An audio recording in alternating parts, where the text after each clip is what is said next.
বলছে মাসে 1500 টাকা দেব। বেকার ভাতার ফর্ম আমি আজই জমা দিব। এবার আমি বেকার ভাতা পাবো, এবার আমি বিহা করে নিব। এবার আমি বেকার ভাতা পাবো, এবার আমি বিহা করে নিব।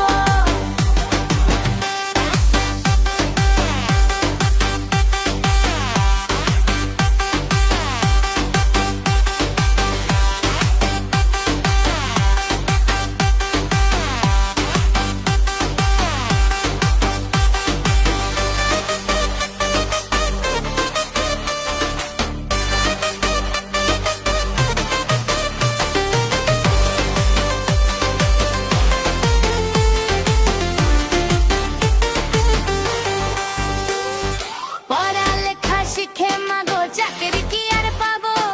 মুখ্যমন্ত্রী বলছে মাসে 1500 টাকা দেব। পড়ালেখা শিখে মাগো চাকরি কি আর পাবো? মুখ্যমন্ত্রী বলছে মাসে 1500 টাকা দেব। বেকার ভাতার ফর্ম আমি আজই জমা দিব।